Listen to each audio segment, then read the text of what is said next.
tidak punya baik, tidak punya sesuatu yang dapat kita andalkan, melainkan apa yang kita harapkan kepada Allah Subhanahu wa Ta'ala. Untuk bangun pagi saja, sekuat apapun kita, sesehat apapun kita, kalau Allah tidak memberikan izin, tidak memberikan kekuatan kepada kita untuk membuka kelopak mata kita, maka kita tidak mampu. Maka sebagaimana orang-orang terdahulu senantiasa bergantung kepada Allah, maka kita pun itu diperintahkan untuk senantiasa bergantung kepada Allah Subhanahu wa Ta'ala. Kalaulah manusia terbaik saja itu tidak pernah meninggalkan doa setiap setelah sholat, Allahumma a'inni ala dzikrika wa syukrika wa husni ibadatik. Ya Allah, bantu saya ya Allah. Kata siapa? Kata baginda Rasulullah, bantu saya ya Allah. Untuk apa?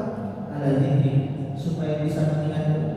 Karena kalau bukan karena bantuan daripada Allah, mungkin kita lalai, tidak bisa mengingat Allah Subhanahu wa Ta'ala. Wa syukrika, supaya bisa terus bersyukur kepada. Karena kalau bukan karena bantuan daripada Allah, kita mungkin tidak bisa bersyukur kepada Allah Subhanahu wa Ta'ala. Wa husni ibadati, dan supaya bisa beribadah dengan sebaik mungkin kepada. Kalau bukan karena bantuan daripada Allah, kita pun tidak mampu untuk menghambakan diri kita kepada Allah Subhanahu wa Ta'ala. Maka teruslah meminta, teruslah berharap, teruslah memohon kepada Allah yang tidak ada satu perkara yang terjadi di atas dunia ini kecuali atas izin daripada Allah Subhanahu wa Ta'ala.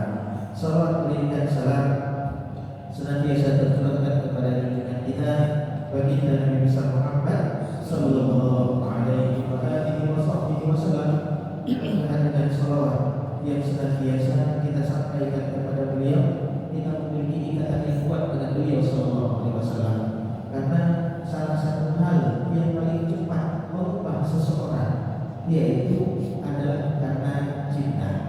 Seseorang kalau sudah cinta kepada seseorang, dia akan berusaha berbuat dengan hal-hal yang dicintai oleh orang-orang yang dicintainya. Makanya dulu ada seorang sahabat ini, masya Allah, dia sebagaimana umumnya manusia, ada melakukan kesalahan, ada melakukan maksiat, bahkan disebutkan ini sahabat itu sampai mabuk. Alhamdulillah kita tidak ada yang mabuk. Kita mabuk dunia, mabuk yang lain, tapi mabuk dengan ini minum-minum, alhamdulillah kita. Ini sahabat mabuk, ketahuan dipukul, mabuk lagi ketahuan dipukul, mabuk lagi ketahuan dipukul, berkali-kali mabuk ketahuan, sampai orang-orang ada yang menjelek-jelekkan dia. Kemudian ketika ada seorang sahabat yang meminta izin kepada Rasulullah untuk berbuat buruk kepada dia, saking banyaknya maksiatnya, apa kata Rasulullah? Jangan, dia cinta Allah, dia cinta Rasul. Rupanya dengan cinta tersebut berubah keadaan seseorang. Coba saja lihat orang-orang yang lagi mabuk cinta, itu semua berubah. Apa yang berubah daripadanya? Berusaha berbuat, berusaha melakukan sesuatu yang mana sesuatu tersebut adalah yang dicintai oleh kekasihnya. Jadi orang cinta. Makanya bagaimana supaya bisa cinta? Yaitu senantiasa memiliki hubungan. Bagaimana caranya? Berusaha, mujahadah untuk selalu bersama kepada baginda Rasulullah sallallahu alaihi wasallam. Maka mudah-mudahan dengan salawat yang senantiasa kita sampaikan kepada beliau, mudah-mudahan kita semuanya dijadikan oleh Allah Subhanahu wa Ta'ala sebagai hamba-hambanya yang nantinya akan dikumpulkan bersama beliau sallallahu alaihi wasallam. Amin ya rabbal alamin. Silakan Allah, alhamdulillah Allah mengumpulkan kita kembali bersama di tempat mulia, di tempat terbaik di atas muka bumi ini, yaitu di rumah Allah Subhanahu wa Ta'ala, untuk melakukan hal yang sangat mulia, yaitu sama-sama kita berkumpul di sini untuk belajar, untuk sama-sama kita memahami kandungan daripada ayat-ayat yang kita baca. Kita belajar tajwid dan kita juga belajar kandungan daripada ayat-ayat Al-Quran. Mudah-mudahan dengan ketaatan yang kita lakukan di awal pagi ini, kita diberikan atau dibukakan oleh Allah pintu-pintu kebaikan bagi kita dunia dan akhirat. Amin ya rabbal alamin.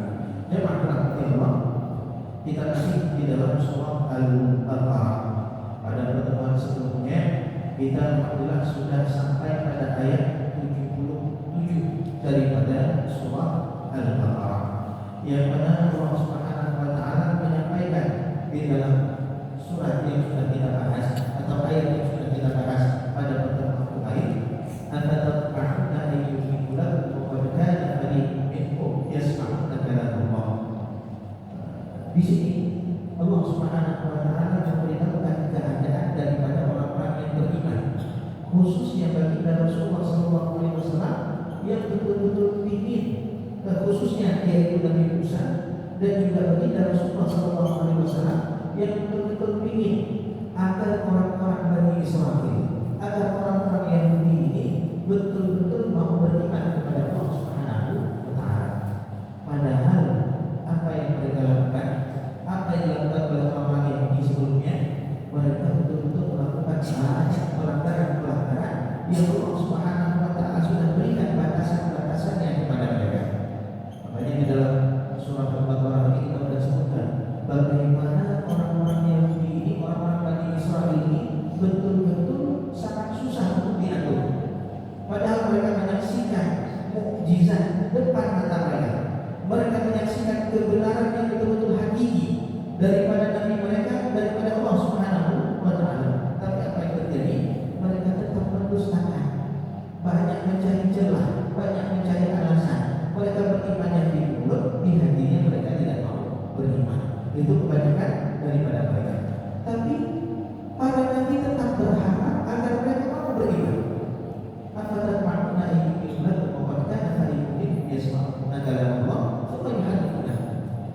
Kalian tetap menginginkan mereka beriman. Tak perlu kalian habiskan energi untuk membuat mereka betul-betul ingin beriman kepada Allah Subhanahu wa taala, beriman dengan apa yang kalian bawa.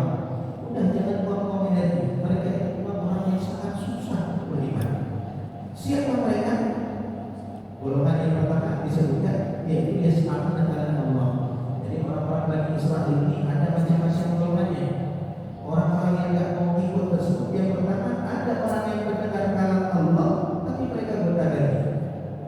Baru setelah ini yang kita bahas di ayat yang baru ini, wa minhum, dan di antara mereka juga ada golongan. Siapa golongan tersebut? Ummiyun, yaitu golongan ummi. Apa makna ummi ini? Para ulama ketika menafsirkan kalimat ummi di sini ada dua rujukannya.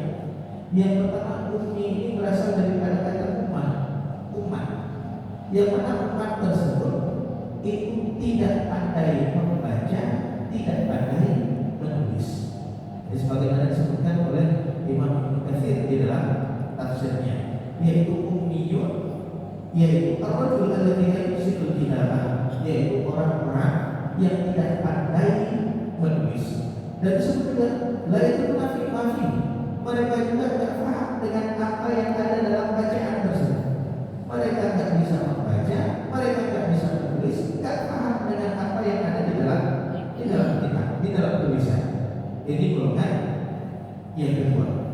Makanya di dalam Al-Quran kalau ada kalimat waw di awal ayat, berarti masih ada hubungan dengan kalimat sebelumnya, masih ada hubungan cerita. Kemudian dan di antara mereka, yaitu orang-orang Bani Israel, ada yang namanya ummi, yang tak paham, yang tak pintar. Ini kembalinya kepada umat yang mayoritasnya itu tidak bisa membaca, tidak bisa menulis, atau tidak memahami apa yang ada di dalam kandungan tulisan-tulisan tersebut. Dan bagi Rasulullah SAW juga diutus ke umat yang ummi. Apa di dalam Al-Quran disebutkan, yaitu ba'atsa fil ummiyina rasulah, yaitu dan Allah Subhanahu wa taala yang mengutus kepada ummi, yaitu umat yang tidak pintar menulis dan membaca, seorang rasul yang membacakan kepada mereka, menyampaikan kepada mereka ayat-ayat Allah Subhanahu wa taala.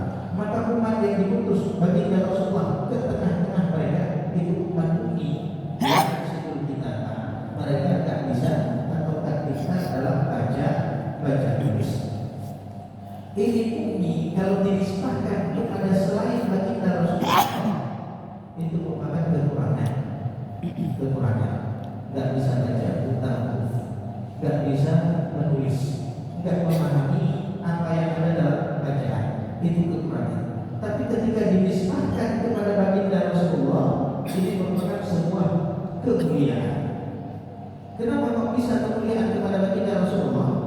Baginda Rasulullah untuk menunjukkan kepada orang-orang bahwasanya apa yang disampaikan oleh Rasulullah daripada kebenaran itu bukan gara-gara belajar daripada tulisan orang-orang, dan juga bukan gara-gara beliau berguru daripada orang-orang, bukan gara-gara membaca ataupun belajar daripada orang-orang, tapi murni daripada Allah Subhanahu wa Ta'ala. Bayangkan ada orang yang tidak bisa baca dan tidak bisa tulis, tapi betul-betul tahu bagaimana mendidik orang, betul-betul tahu bagaimana masa depan, betul-betul tahu bagaimana hal yang terbaik yang mesti disampaikan kepada orang-orang. Rasulullah tidak baca, tidak tulis. Kalau Rasulullah bisa baca dan tulis, orang-orang akan mengatakan yang disampaikan oleh Muhammad itu yaitu hasil pembelajarannya daripada kitab-kitab terdahulu. Makanya Rasulullah tidak baca kitab terdahulu, Rasulullah tidak berguru dengan orang-orang.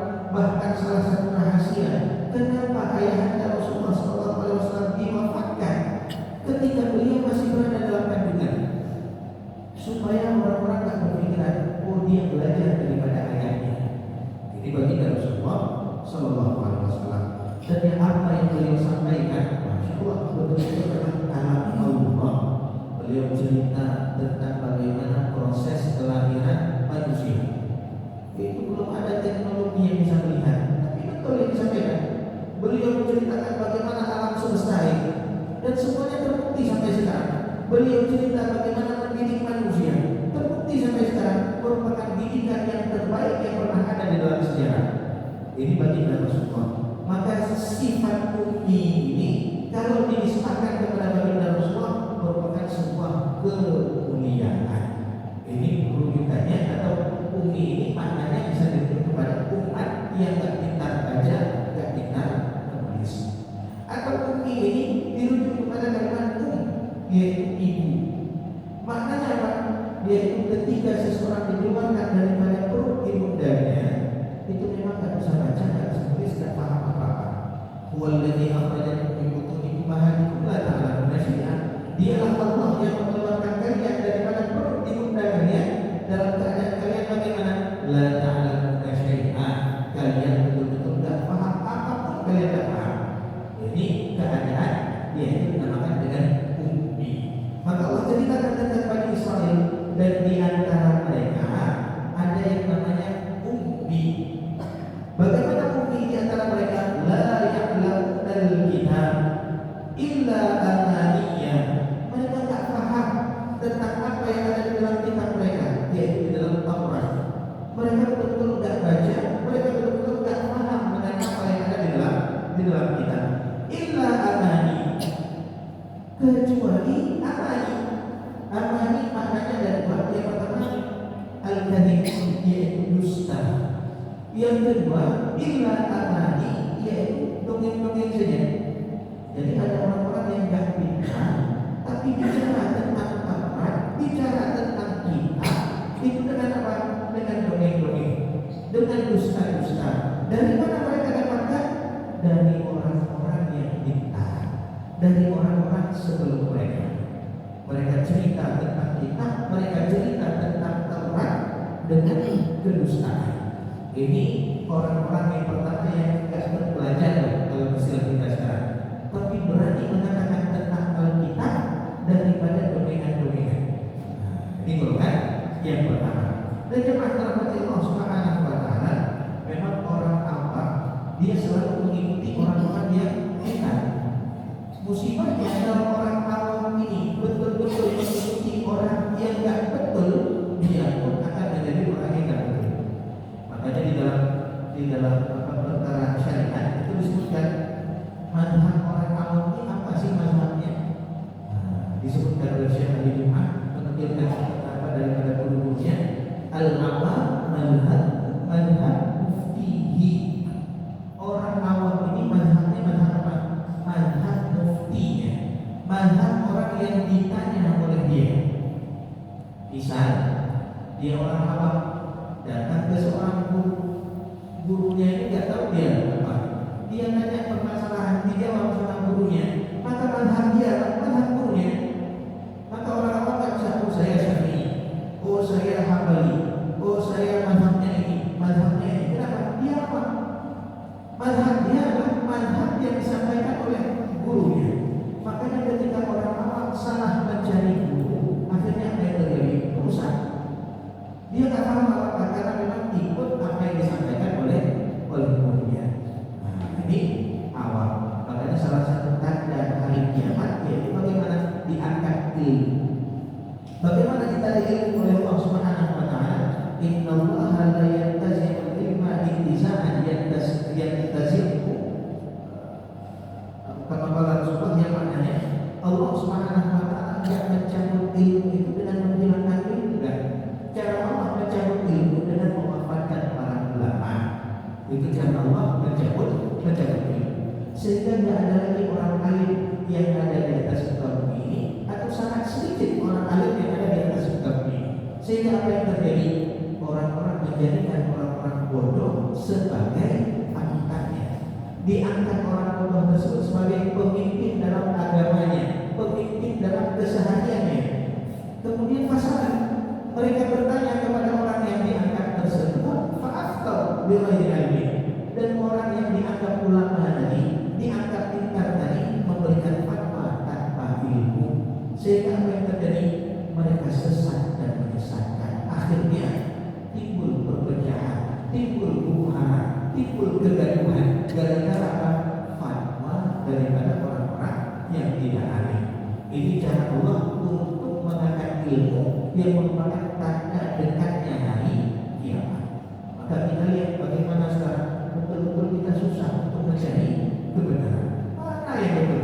Berat untuk mencari kebenaran. Maka bagaimana kalau kita mendapati guru yang mana guru tersebut betul-betul membimbing kita kepada Allah, betul-betul membawa kita kepada Allah, bukan kepada dirinya, bukan kepada partainya, bukan kepada kelompoknya, tapi betul-betul ingin mengajak kita kepada Allah Subhanahu wa taala.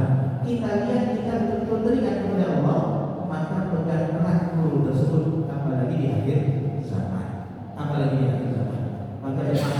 Allah ini golongan kedua daripada orang-orang Bani Israil. Wa minhum ummi, di antara mereka ada yang ummi, lagi usul kita, dia tak pintar baca tulis, layak ada benar kita. Mereka tak paham dengan apa yang ada di dalam Taurat, illa amani, kecuali domingan-domingan saja, kecuali ustaz-ustaz saja. Wa minhum illa yahdun, dan sesungguhnya mereka, apa yang mereka sampaikan tersebut, apa yang mereka tahu tersebut hanya dengan berduga-duga saja. Illa yahdun. Kenapa? Setiap hal yang bersumber daripada Allah dinamakan dengan hak. Setiap yang berasal daripada selain Allah dinamakan dengan dhon. Kalau daripada Allah pasti hak. Selain Allah dhon. Dhon tersebut bisa benar, bisa salah.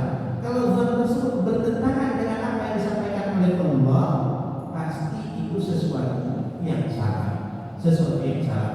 Ini golongan yang kedua. Kemudian selanjutnya golongan yang ketiga, fawailul lil ladzina yaktubuna al-kitaba bi aydihim. Maka kecelakaan, kebinasaan, kehancuran atau bagi mereka wail, tempat khusus di dalam neraka kepada siapa?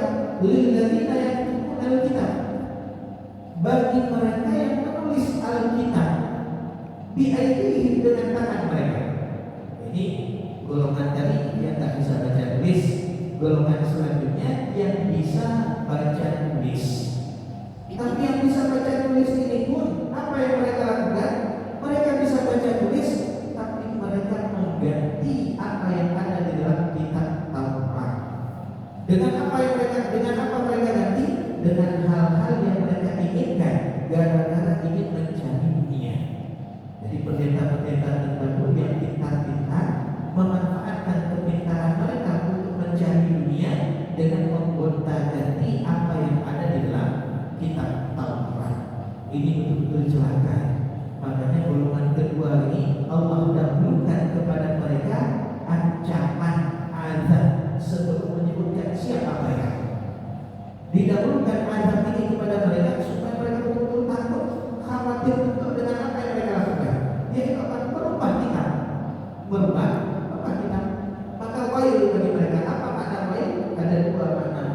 Yang pertama kebinasaan, kehancuran.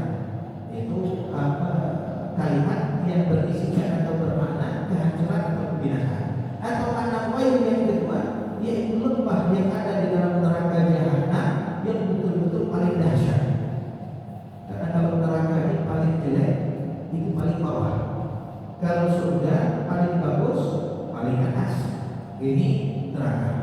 Maka semua itu turun ke bawah lembah, ke paling bawah.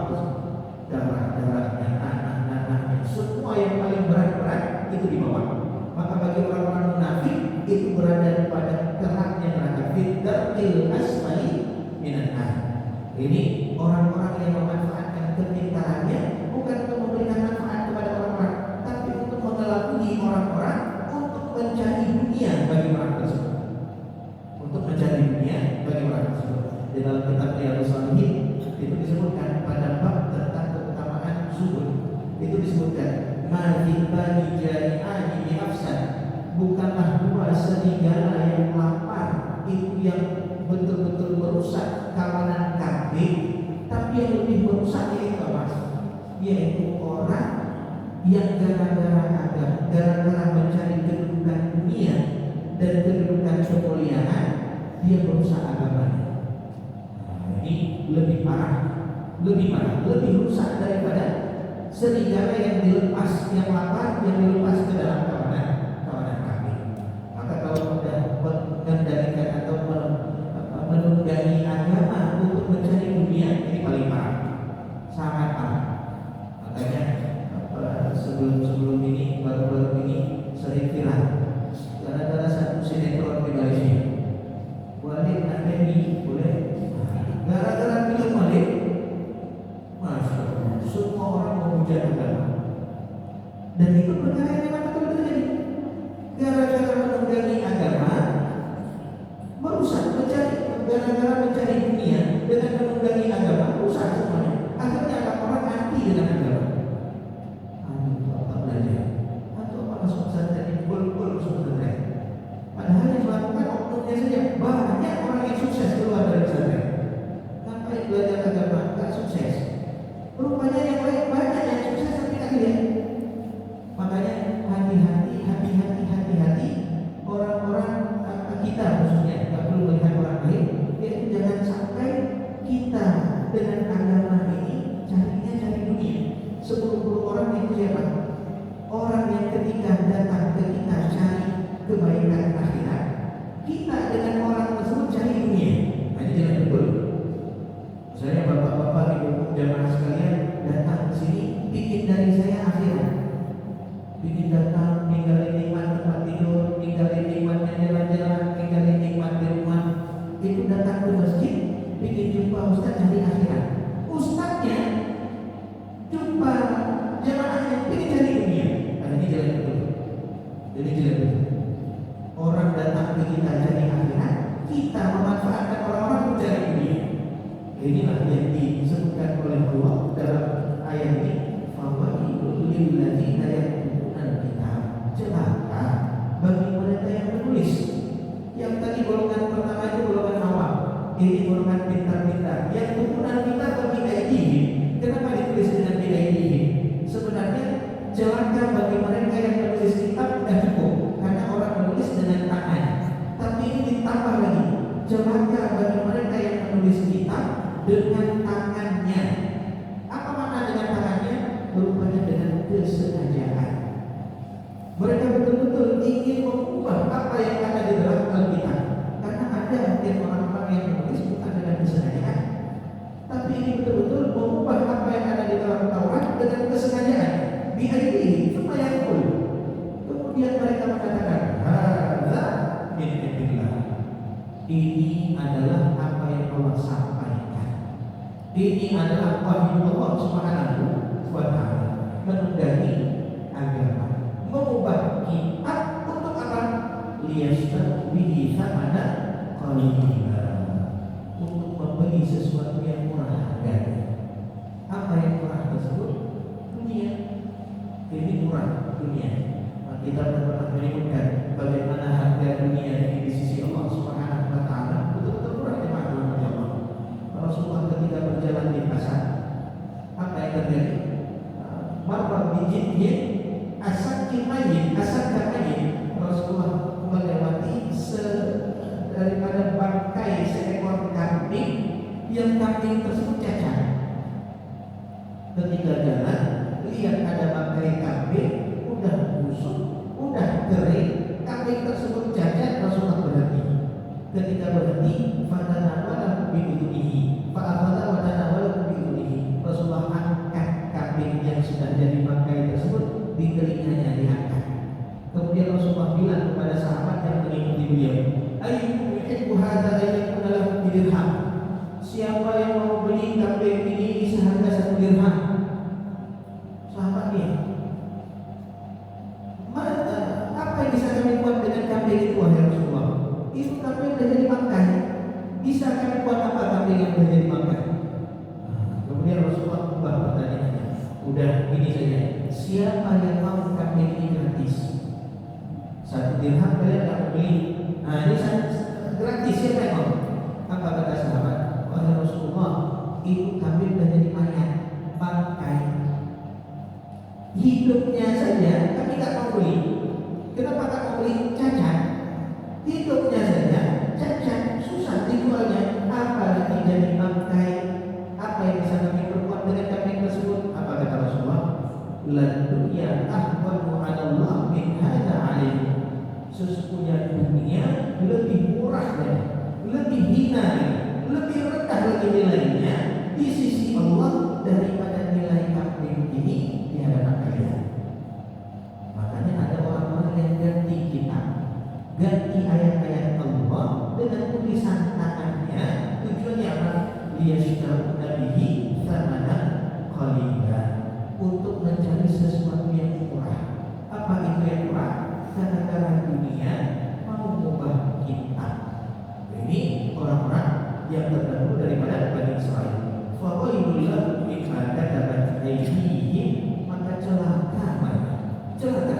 Allah ulangi lagi kalimat kecelakaan. Kalau Allah bilang celaka, pasti celaka. Beda dengan kita ancam orang, awas dong. Celaka itu belum tentu celaka, tergantung orang yang ngomong. Kalau yang ngomong anak umur 3 tahun, awas ya, nanti saya pukul. Tidak tahu bisa apa sih. Makin kuat dia, makin besar dia, makin tinggi kedudukannya, makin bertambah takut dia. Dan Allah tidak ada yang melampaui Allah Subhanahu wa Ta'ala. Maka kalau Allah bilang celaka, binasa, hancur, habis, maka sesungguhnya betul-betul apa yang disampaikan oleh Allah itulah yang akan terjadi. Inna Allah adalah yang berpikirkan wa wailul lahum mimma yaksibun, dan celaka bagi mereka atas apa yang mereka cari, atas apa yang mereka kerjakan. Maka jemaah rahmati Allah, jangan sampai nikmat yang Allah berikan kepada kita daripada kepintaran, daripada ilmu dan lain sebagainya, kita manfaatkan untuk mencari sesuatu yang rendah dan yang remeh. Kita menggadaikan sesuatu yang mahal untuk mencari sesuatu yang murah. Jadi jangan sampai. Ini 2 golongan yang disebutkan di dalam 2 ayat yang kita baca, yaitu ada orang awamnya yang tak paham daripada kitab tapi menyampaikan kebohongan-kebohongan, dan yang kedua orang yang ditakut di antara mereka pendeta-pendetanya juga sama. Bahkan lebih dahsyat yang dilakukannya, yaitu mengganti Taurat dengan apa yang mereka inginkan. Makanya kalau kita lihat dalam sejarah apa yang terjadi, ada masa kelak, yaitu apa? Orang gereja ikut dengan orang ilmuwan. Itu kalau kita lihat sejarah itu zaman yang betul-betul gelap, yaitu apa? Pendapat gereja harus betul-betul diterima oleh semua orang. Kalau tidak diterima, dibunuh ilmuwan tersebut. Itu dulu pernah ada. Makanya ada gerakan sampai sekarang, jangan ikutkan agama ke dalam ilmu pengetahuan. Itu sering kan? Jangan bawa-bawa agama, jangan bawa-bawa agama ke dalam kantor, jangan bawa-bawa agama profesional sedikit lah. Agama di luar saja. Berbeda dengan Islam yang betul-betul sangat menjunjung tinggi ilmu pengetahuan. Maka jemaah Allah, dalam kesempatan ini kita ambil 2 ayat saja daripada surah Al-Baqarah, dan insyaallah kita lanjutkan pada pertemuan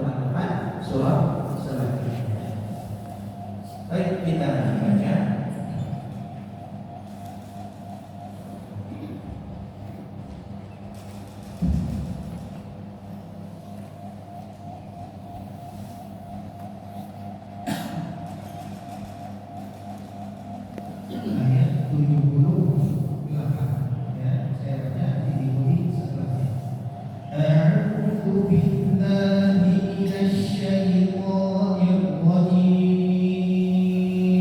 Sama-sama. A'udzu billahi minasyaitonir rajim. Bismillahirrahmanirrahim.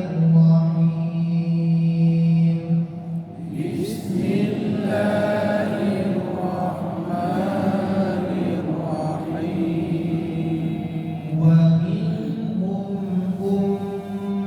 ummiyyuna la ya'lamuna al-kitab. Sama-sama.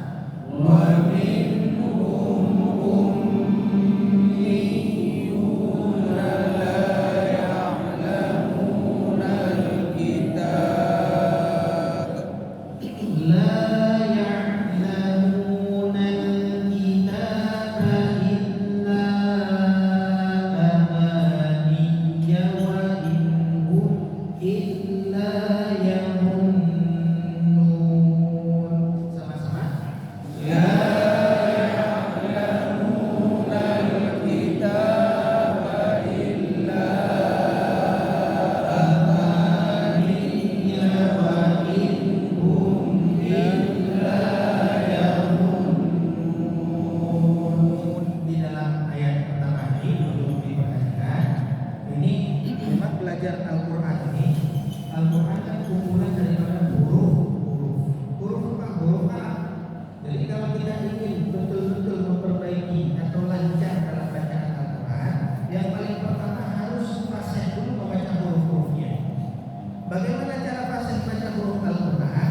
Dengan kita sempurnakan dua hal, makhraj dan sifat. Karena makhraj dan sifat pada setiap huruf ada. Kalau makhraj dan sifat tidak kita sempurnakan, walaupun kita khatam berkali-kali itu pasti tidak sempurna bacaan kita. Kenapa? Makhraj dan sifatnya belum kita sempurnakan. Karena memang Al-Quran kumpulan huruf. Setelah kita sempurnakan makhraj dan sifat, kita lanjutkan satu lagi, yaitu menyempurnakan hukum-hukum. Karena ketika huruf ketemu dengan huruf, karena memang Al-Quran ini kumpulan huruf, ada waw ketemu dengan mim, ada mim ketemu dengan nun, ada nun ketemu dengan ha. Maka huruf ketika dengan huruf itu ada yang namanya ahkam, ada yang namanya hukum. Maka kita pelajari tentang hukum-hukum daripada Al-Quran. Sehingga kalau tiga ini kita sempurnakan, bacaan Quran kita bisa bagus. Dan di dalam ayat ini yang pertama yang perlu kita pahami, kita pelajari, misalnya di dalam ilham ini nun ketemu dengan ha.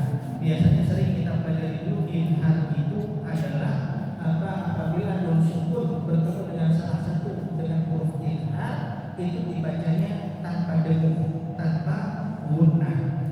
Rupanya nggak bisa kita baca huruf nun tanpa gunnah, nggak bisa. Gunnah ini apa? Suara yang keluar lewat rongga hidung. Nun dan mim adalah dua huruf yang pasti suaranya lewat hidung. Maka kalau suara keluar lewat hidung pasti ada gunnah. Pasti ada gunnah. Maka kalau kita rujuk ke dalam kitab-kitab tajwid, itu menyebutkan bukan tanpa gunnah, tapi tidak berlebihan dalam gunnah. Ada gunnahnya? Ada.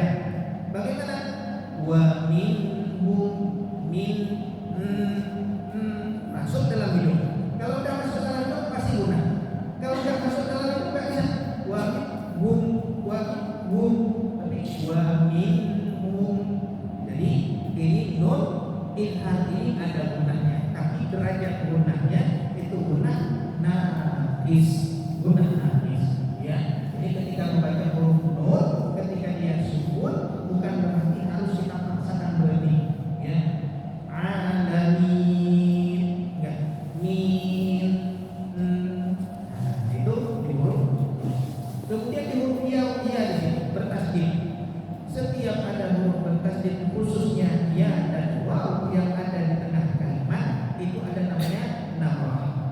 Bagaimana namrah ini? Agak sedikit ditekan. Jadi kan dibaca ummiyuna,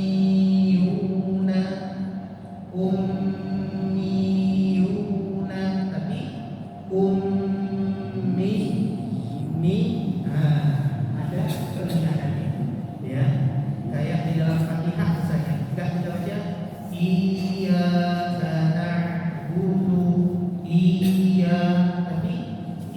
ya i. Mendekat sedikit dengan tekan ketika huruf ya ataupun waw yang bertasydid yang ada di tengah kalimat. Dia alamun. Ini biasanya kesalahan dia alamun. Huruf dia-nya masuk hidung. Dibaca ya lamun ya dan ya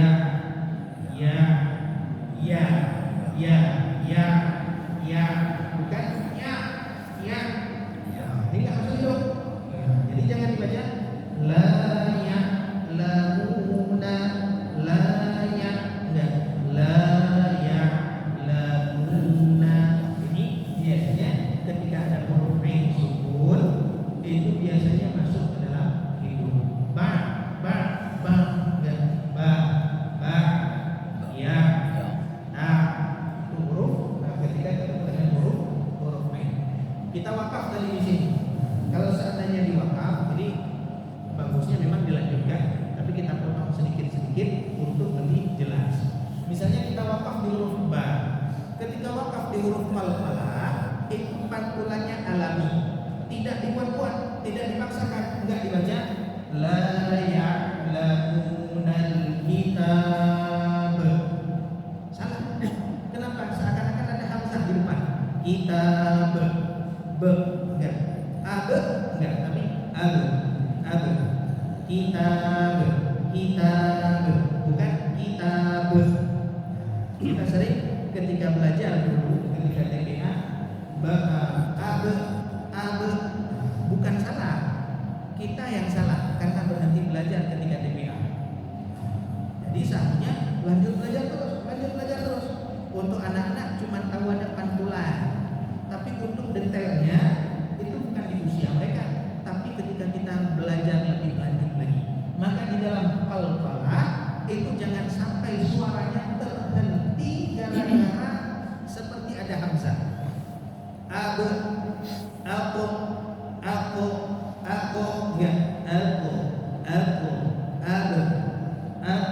nah, itu semuanya huruf qalqalah. Bukan ada. Ini la ya'lamunal kitab bukan kitab.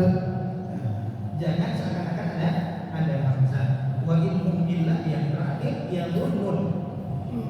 Kita sudah sebutkan harakat ada 3. Fathah buka mulut, dhammah menyongkan mulut, kemudian kasrah kita turunkan ra'at. Ini kalimat ya nun kami ambil dari guru kami. Ini yang nun mulut enggak monyong terus, enggak dibaca ya nuna, tapi bagaimana ya nuna ketika gunnah di nun, karena nun tasydidnya hakikatnya ada 2 nun. Satu nunnya sukun, satu nunnya yang berharakat. Satu sukun, satu berharakat. Maka ketika sukun itu mulutnya balik seperti biasa. Jadi kan dibaca ya nuna, tapi ya jangan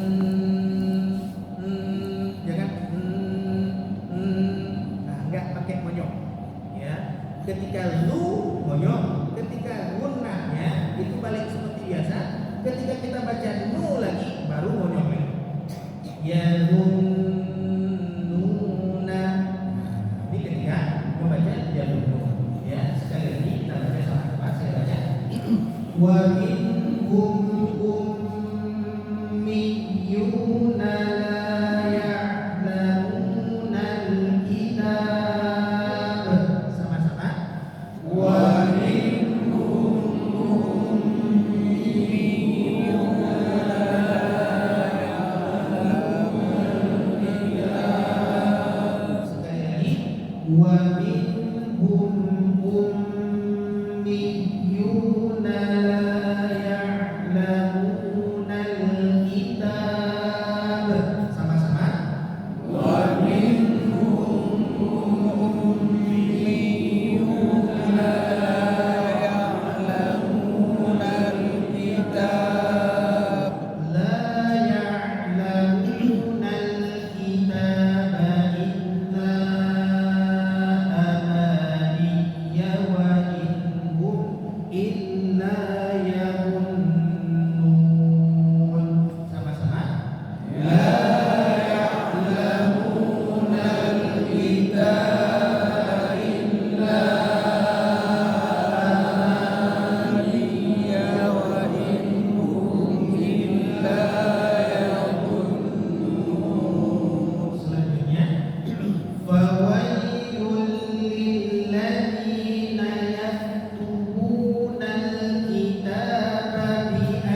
ya tubuh, ya tubuh, tapi ya tahan dulu, baru keluar anginnya. Jangan berbarengan, jangan ya tubuh, ya tubuh, tapi ya tubuh, ya di huruf kaf. Begitu juga dengan di huruf ta. Tsumma yaquluna hadza min 'indillah. Sama-sama. Tsumma yaquluna hadza min 'indillah.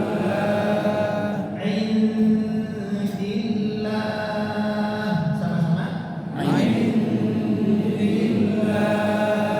Kita udah sering sebutkan ikhfa itu disamarkan, nunnya disamarkan.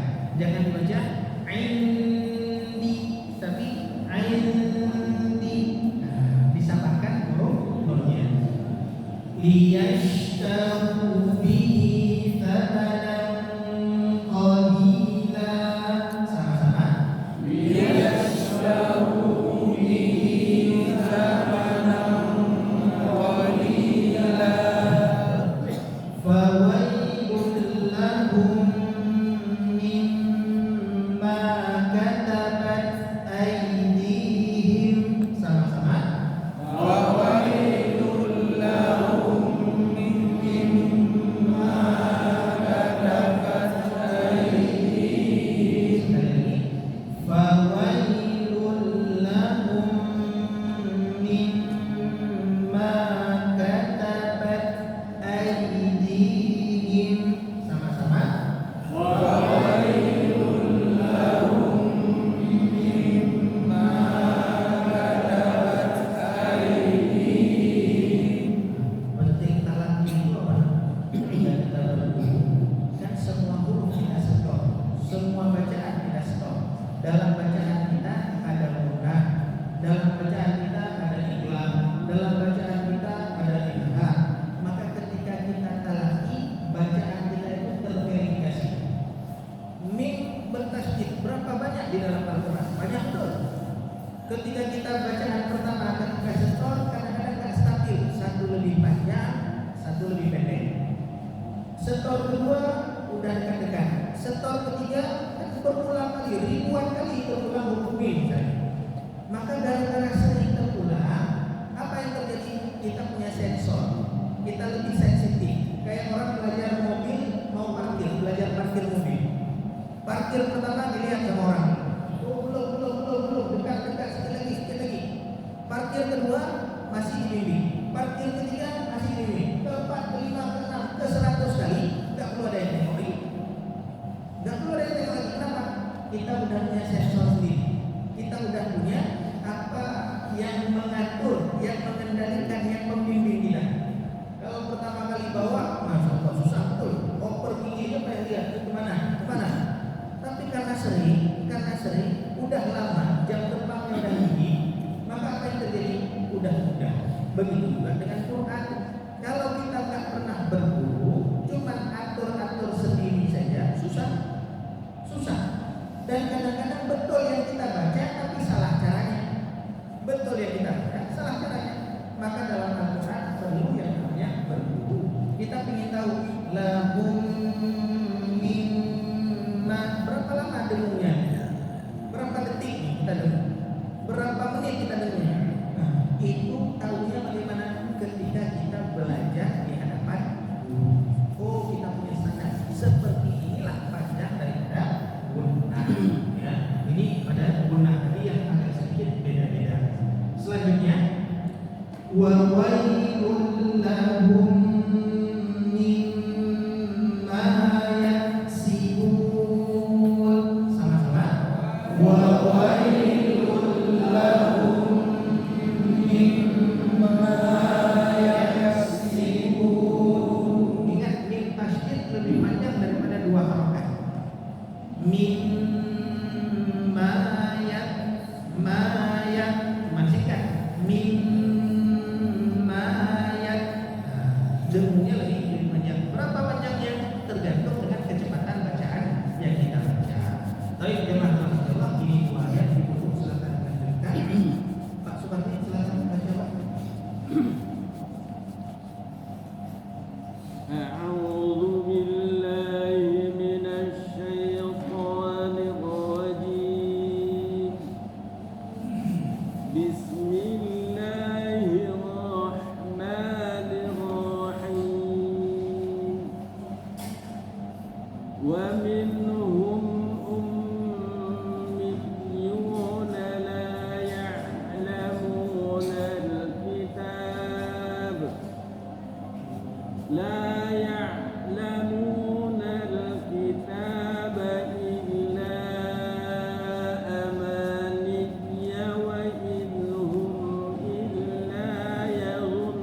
iqalatul guna, memanjangkan guna.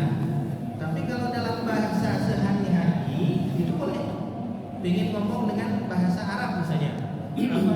Wa wailul lahum mimma yasifun. Misalnya kita ngomong bahasa sehari-hari bukan bahasa Al-Qur'an misalnya. Itu boleh-boleh saja. Tapi kalau dalam bacaan Al-Qur'an tunduk kepada hukum tajwid, ya, tunduk kepada hukum tajwid. Baik, ini saja. Mudah-mudahan kita tutup dengan kafar tulis. Subhanallah wa bihamdihi, asyhadu an la ilaha illa anta, astaghfiruka wa atubu ilaik. Wassalamualaikum warahmatullahi wabarakatuh.